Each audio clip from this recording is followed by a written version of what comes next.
Learning objectives. After completing this module, learners will be able to understand the influence of three different schools of opinion: liberals, radicals, and conservatives in Europe. Understand and describe the industrial society and social changes taking place in Russia. Describe the advent of socialism in Europe. Understand and describe how France abolished monarchy to become a republic. Understand and describe the Russian Revolution, its economy and society. Understand and explain socialism in Russia. Understand and describe the 1905 Russian Revolution, World War I, and Russian Empire. Understand and explain the February Revolution 1917 and the April Theses of Lenin. Understand and explain the October Revolution 1917. Understand and explain the Civil War. Understand and explain Stalinism and collectivization. Understand in depth the global influence of the Russian Revolution and the USSR.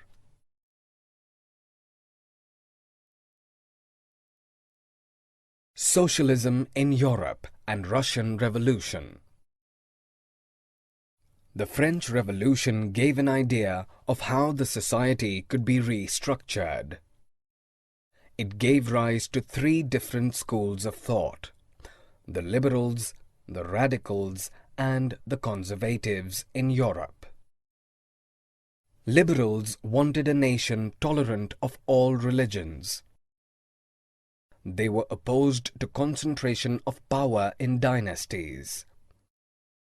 They favored protection of individual rights and a representative, elected parliamentary government. Yet they were not democrats, as they felt only propertied men should have a vote to write.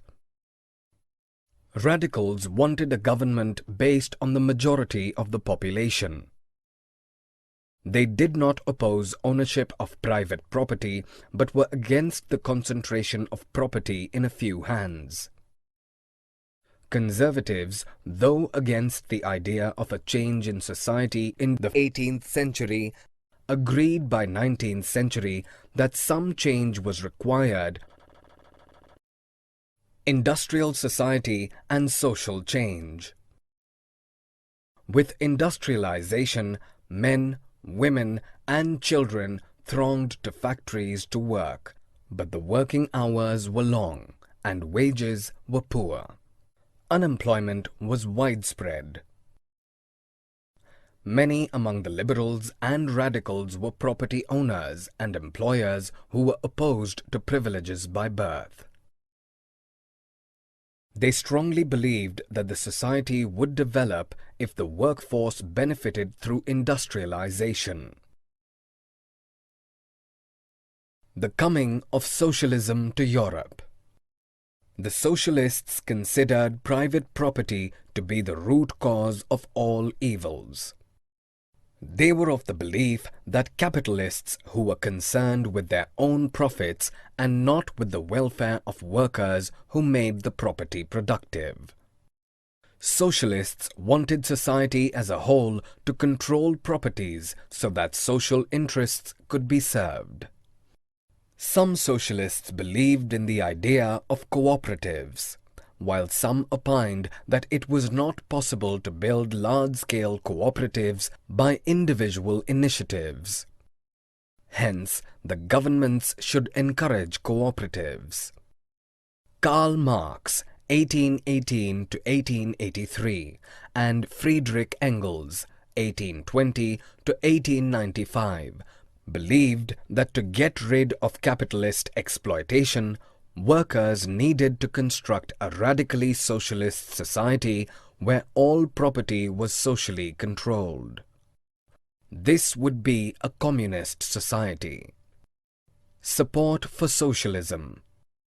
Socialist ideas gained popularity in Europe by 1870. Socialists formed an organization called Second International to spread their ideas. Workers in England and Germany had started to form associations to demand better living and working conditions. They set up funds to help members in a crisis. They demanded lesser working hours and rights to vote. These associations worked closely with Social Democratic Party (SDP) in Germany and helped it to win parliamentary seats. By 1905, socialists and trade unionists had formed a Labour Party in Britain and a Socialist Party in France. Despite these developments, the socialists failed to form a government in Europe till 1914. The Russian Revolution. The fall of monarchy in February 1917 and the events that followed in October 1917 are called the Russian Revolution. The Russian Empire in 1914. Russia and its empire was ruled by Tsar Nicholas II in 1914. The Russian Empire, along with regions around Moscow, included modern-day Finland, Latvia, Lithuania, and Estonia, parts of Poland, Ukraine, and Belarus. It stretched up to the Pacific and comprised modern-day Central Asian states, as well as Georgia, Armenia, and Azerbaijan. Orthodox Christianity was the major religion, but Catholics, Protestants, Muslims, and Buddhists also lived in the Russian Empire. Economy and society. In the beginning of the 20th century, a majority of Russians were agriculturists. Industries were private properties of industrialists. Most of the industries were set up in 1890s. Workers were divided into different social groups, but they united against their employers to express resentment. Peasants had no respect for the nobility. Sometimes they would even murder the landlords. Russian peasants would pool their land and let their commune divide it according to the needs of the individual families. Socialism in Russia. All political parties were illegal in Russia before 1914. The Russian Social Democratic Workers' Party, founded in 1898, believed that since Russian peasants divided their land periodically, they were natural socialists. Hence, peasants, not workers, would be the driving force of the revolution. But Lenin argued that with some peasants rich and some poor, the peasants were not a united group. The party got divided on this issue and split into Bolsheviks, led by Lenin, and Mensheviks. Turbulent time. The 1905 revolution. Russia was an autocracy. The Tsar was not subjected to parliament.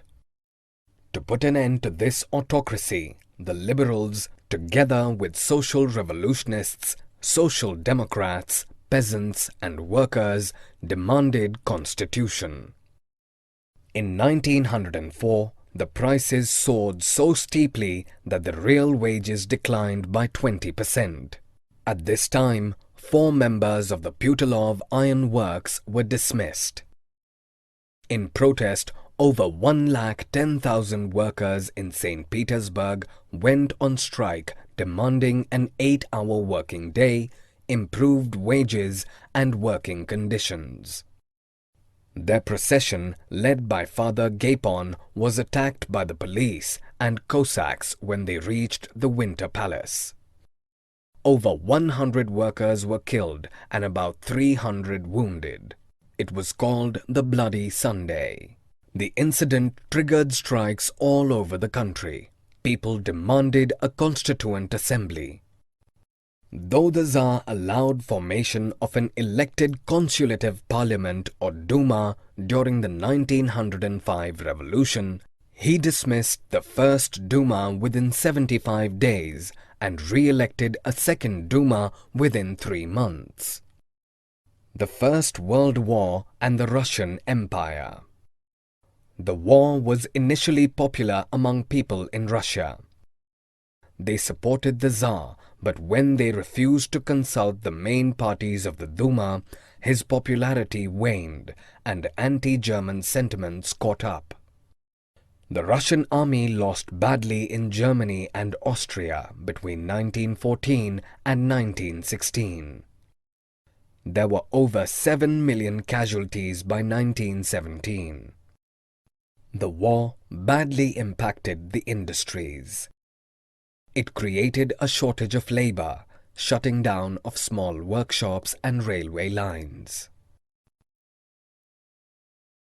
The February Revolution in Petrograd. In 1917 winters, there was an acute shortage of food in the workers' quarters in Petrograd. On 22 February, a lockout took place at a factory. In sympathy, workers of 50 other factories declared a strike. Women led the strikes in some of these factories. The government imposed curfew to disperse workers surrounding the fashionable quarters and official buildings. On 25th February, the government suspended the Duma. In a violent protest on 27th February, people ransacked the police headquarters. The cavalry called out to control the situation refused to fire on the protesters. The same day, the striking workers and soldiers joined to form a Soviet or a council. This was the Petrograd Soviet.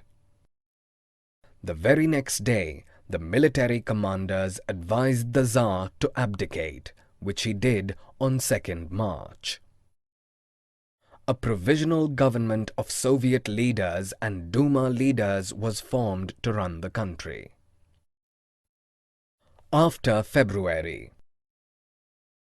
restrictions on public meetings and associations were lifted. Soviets were formed everywhere. Bolshevik leader Vladimir Lenin wanted the war to be ended, land be transferred to the peasants, and banks be nationalized. His 3 demands are called the April Theses. In industrial areas, factory committees started questioning the way industrialists ran their factories. Soldiers' committees were formed in the army. The power of the provisional government was declining and Bolshevik influence was growing. Stern measures taken by the government against the Bolsheviks forced many Bolshevik leaders to go into hiding. The Revolution of October 1917. Lenin feared that the provisional government would set up a dictatorship. On 16 October 1917, Lenin convinced the Petrograd Soviet and the Bolshevik Party for a socialist seizure of power. A military revolutionary committee formed by the Soviet Leon Trotsky began the uprising on 24th October. Prime Minister Kerensky left the city to summon troops. Military men loyal to the government seized the buildings of 2 Bolshevik newspapers. Pro-government troops were sent to take over the telephone and telegraph offices and protect the Winter Palace. In retaliation, the committee ordered seizure of government offices and arrest of ministers. By nightfall, the city was taken over by the committee and the ministers had surrendered. After heavy fighting, the Bolsheviks controlled the Moscow-Petrograd area by December. What changed after October? Most of the industries and banks were nationalized in November 1917. Land was declared to be social property. Bolsheviks forcibly partitioned large houses as per family requirements. New uniforms were designed for the officers and the army. The Bolshevik Party was renamed the Russian Communist Party, Bolshevik. In March 1918, the Bolsheviks made peace with Germany. In later years, Bolsheviks became the only party to participate in the elections to the All-Russian Congress of Soviets, which became the parliament of the country. Anyone who criticized Bolsheviks was punished. The Civil War. The non-Bolshevik socialists, liberals, and supporters of autocracy were critical of the Bolshevik uprising. They organized their troops to fight the Bolsheviks, the Reds. During 1918 and 1919, most of the Russian Empire was controlled by the Greens, socialist revolutionaries, and whites, pro-Tsarists. They found support in French, American, British, and Japanese troops. All these had fought a war with the Bolsheviks.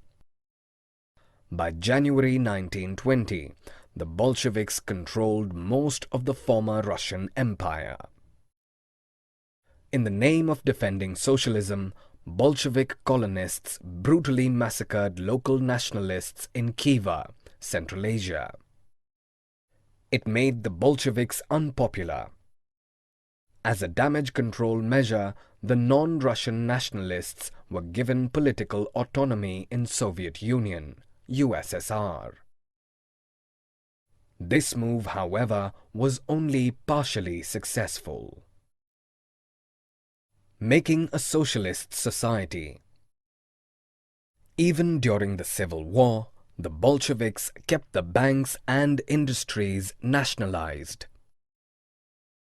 They introduced a process of centralized planning. The officers made 5-year plans for economic development. Industrial growth was promoted in the first two plans, 1927-1932 and 1933-1938. Centralized planning led to economic growth. Industrial production increased manifold. However, rapid construction became a cause for poor living conditions of the workers. Their quarters lacked basic facilities like toilets, which were often built across the streets. Schools were developed for the workers' children, and arrangements were also made for factory workers and peasants to join universities. Factories established creches for children and women workers. Cheap healthcare was also provided to workers. Stalinism and collectivization. The period of early planned economy proved to be disastrous for the collectivization of agriculture. By 1927-28, there was an acute shortage of food grains in Soviet Russia. The peasants refused to sell their grains to the government buyers at the prices fixed by the government. Stalin, who headed the party at this time, introduced firm emergency measures. He believed that rich traders and peasants held stocks in the hope of raising prices later on. In 1928, he sent party members to the grain-producing areas to make grain collections and raid kulaks, well-to-do peasants. But it could not solve the grain crisis. In 1929, Stalin forced peasants to work on collective farms and share profits. The peasants did not take this step very well. Those who resisted Stalin's collectivization were severely punished, deported, or even exiled. Collectivization failed to increase production of food grain. Stalin ruthlessly suppressed any opposition to his policies. The global influence of the Russian Revolution and the USSR. By the time the Second World War started, the USSR had become the global face of socialism. Yet, by 1950s, the Russians realized that the government was not functioning in keeping with the ideals of the Russian Revolution. Industries and agriculture had developed and the poor were well fed, yet the citizens were denied basic freedom. The basic ideals of socialism were still respected in USSR. Many countries followed some ideals of socialism, but each country interpreted them in their own way. Summary. Let us summarize what we have learned. The French Revolution gave rise to three different schools of thought: the liberals, the radicals, and the conservatives in Europe. Karl Marx, 1818 to 1883, and Friedrich Engels, 1820 to 1895, favored a socialist society to eliminate capitalist exploitation. This would be a communist society. Russia and its empire was ruled by Tsar Nicholas II in 1914. The Russian Social Democratic Workers' Party was founded in 1898. The party split into Bolsheviks led by Lenin and Mensheviks over some difference of opinion. Parliament or Duma during the 1905 revolution. The Russian army lost badly in Germany and Austria between 1914 and 1916. On 27th February, the striking workers and soldiers joined to form a Soviet, or a council. This was the Petrograd Soviet. The Tsar abdicated on 2nd March. Bolshevik leader Vladimir Lenin put forward three demands, popularly called the April Theses. Bolsheviks were popular initially, but many supporters got disillusioned because of the censorship followed by the Bolsheviks. The Bolsheviks introduced a process of centralized planning which did lead to economic growth. Stalin's collectivization